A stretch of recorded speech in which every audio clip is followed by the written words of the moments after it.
Iran के बीच में आज परमाणु वार्ता होनी है और वार्ता के लिए रोम पहुंच रहे हैं अरागची। रोम में ओमान के दूतावास में ये वार्ता होनी है। अमेरिका और ईरान के बीच दूसरे दौर की ये वार्ता है। इससे पहले दौर की बातचीत हो चुकी है दोनों के बीच में। ओमान में पहले दौर की बातचीत हुई थी और अब रोम में दोनों के बीच में दूसरे दौर की बातचीत होनी है। हालांकि पहली बातचीत किसी नतीजे तक नहीं पहुंची थी। अमेरिका ने साफ तौर पर ईरान को चेताया था और ईरान ने सीधे कह दिया था कि धमकियों से हम डरने वाले हैं नहीं। परमाणु को लेकर कोई समझौता होने वाला है कि परमाणु प्लान को रोकने की बात अमेरिका ने ईरान को कही थी, लेकिन ईरान उसके लिए पूरी तरह से तैयार नहीं था। साथ ही साथ ये भी कह दिया था कि डरने या धमकियों से घबराने वाले हम हैं नहीं। ऐसे में वार्ता के लिए अरागची पहुंच गए हैं रोम और अमेरिका और ईरान के बीच में आज ये दूसरे दौर की बातचीत होनी है। इससे पहले ओमान में पहले दौर की बातचीत दोनों देशों के बीच में हो चुकी है, लेकिन सवाल ये कि अमेरिका और ईरान सिर्फ दो देशों का ये जिक्र नहीं है।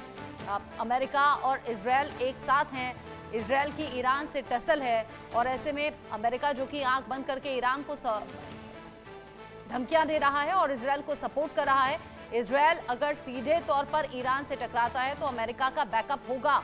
ईरान इन सभी बातों को समझता भी है, जानता भी है, लेकिन बावजूद इसके डोनाल्ड ट्रंप को भी पिछले दिनों धमकी ईरान की तरफ से आई थी और अब इन सभी धमकियों के बीच में, इन सभी अपडेट्स के बीच में आज की मुलाकात खास होने वाली है। रोम में आखिर क्या है? इससे पहले ओमान में पहले दौर की बातचीत हो चुकी है, आज रोम में दूसरे दौर की बातचीत होनी है। अमेरिका और ईरान के बीच में दूसरे दौर की बातचीत बड़ी खास है। न्यूक्लियर डील पर दोनों देशों के बीच में मंथन होना है। यहाँ विटकॉफ और अब्बास अरागची के बीच में ये बातचीत होगी। 12 अप्रैल को पहले दौर की बातचीत हुई थी, लेकिन ये नहीं कह सकते कि किसी नतीजे पर पहुंची थी। वार्ता की मध्यस्थता ओमान के विदेश मंत्री ने उस दौरान की थी। एक दशक बाद एटमी डील पर पहली ये आधिकारिक वार्ता थी और आज उसी मीटिंग में कह सकते हैं कि सेकंड पार्ट ये है। पहले दौर की बातचीत ओमान में हुई थी, आज दूसरे दौर की बातचीत होनी है रोम में और उसके लिए दोनों देशों की तरफ से इनिशिएटिव तो लिया जा रहा है, लेकिन बातचीत क्या हो पाएगी एटमी डील पर, ये करीब करीब एक दशक बाद पहली आधिकारिक वार्ता है। सवाल यह कि जिस तरीके से यहाँ पर अमेरिका ईरान को न्यूक्लियर डील पर समझा रहा है या फिर इस प्रोग्राम को रोकने की बात कर रहा है, क्या ईरान मान पाएगा? अमेरिका और ईरान में बातचीत आज दूसरे दौर की होनी है। पहले दौर में किन किन मुद्दों पर बात हुई थी ये भी जरा जान लीजिए, क्योंकि बातचीत तो हुई थी लेकिन ऐसा नहीं कि कोई निष्कर्ष निकल गया था। क्षेत्रीय तनाव कम करना ये एक पॉइंट रखा गया था, साथ ही साथ कैदियों की अदला बदली भी इसमें बताया गया था। ईरान के परमाणु कार्यक्रम को निगरानी में लाना भी ये एक मुद्दा था। साथ ही साथ ईरान पर लगे प्रतिबंधों को हटाना भी बताया गया था। ईरान के परमाणु कार्यक्रम को निगरानी में लाया जाए, ईरान पर लगे हुए प्रतिबंध भी हटा दिए जाएंगे अगर वो इस प्रोग्राम को रोकता है। ये तमाम बातें कही गई थी या फिर ये कही अमेरिका की तरफ से एक डील की तरफ आगे बढ़ने को लेकर कहा गया था कि तुम न्यूक्लियर प्रोग्राम यहाँ पर रोको और हम प्रतिबंध तुमसे हटा लेंगे। मेरे साथ में इस पर बात करने के लिए खास मेहमान जुड़ गए हैं। डॉक्टर ब्रह्मदीप अलूने मेरे साथ में जुड़े हैं, विदेश मामलों के जानकार हैं, और साथ ही साथ group captain retired UK Devnath sir मेरे साथ में जुड़े हुए हैं डिफेंस एक्सपर्ट के तौर पर। आप दोनों का इंडिया न्यूज पर स्वागत। यूके देवनाथ सर, पहले आपसे मैं शुरुआत करना चाहूंगी। पहले दौर की बातचीत हो चुकी है और अब दूसरे दौर की बातचीत पर निगाहें हैं। आपको लग रहा है कि कुछ बात बन पाएगी क्या? क्योंकि अमेरिका तो ईरान को धमका रहा है, लेकिन ईरान ऐसा लगता नहीं कि कुछ धमकियों से डर रहा है। प्रलोभन भी दिए गए हैं कि प्रतिबंध हटा देंगे। जी हाँ रत्ना जी, देखिए आस्ते आस्ते पॉजिटिविटी आ रही है। सबसे बड़ी बात यह है कि दोनों पक्ष डायरेक्ट बातचीत करने के लिए तैयार हुए। ये ही बहुत बड़ी डेवलपमेंट है अगर आप देखें 1979 के बाद।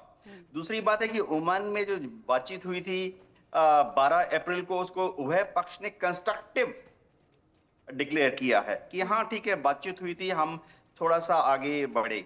अब जो बातचीत आज रोम में हो रही है, इसका सबसे बड़ा महत्व ये है कि इस बातचीत के दौरान क्या अब आस्ते आस्ते अमेरिका ईरान को वशीभूत कर सकेगा। मेरे को डिक्शनरी में और कोई शब्द ढूंढ के नहीं मिल रहा। अमेरिका चाहता है कि ईरान न्यूक्लियर हथियार बनाना बंद कर दे। ईरान बार बार ऑफिशियली तौर पर तो यही कहता है कि वो न्यूक्लियर हथियार नहीं बना रहा, लेकिन आईएईए ने जब पिछले साल विजिट किया था ईरान, तेहरान में और ईरान के न्यूक्लियर संयंत्रों में, तो आईएईए की रिपोर्ट में उन्होंने कहा कि ईरान ने 60% तक यूरेनियम का संशोधन कर लिया है। मैं दर्शकों को वैसे बता दूं कि ईरान को न्यूक्लियर एनर्जी का इस्तेमाल करते हुए बिजली बनाने से कोई नहीं रोक रहा, ना अमेरिका, ना फ्रांस, ना इंग्लैंड, ना कोई पश्चिमी देश। इजराइल को भी कोई ऐतराज नहीं है। लेकिन अगर ईरान बिजली बनाने के लिए न्यूक्लियर पावर का इस्तेमाल करता है तो उसमें जो यूरेनियम है वो महज 3.67% संशोधित संशोधन काफी है, यानी 5% से बहुत कम। लेकिन ईरान ने पिछले एक दशक में, जब से डोनाल्ड ट्रंप ने 2018 में अपने प्रथम कार्यकाल में ईरान से समझौता तोड़ दिया था,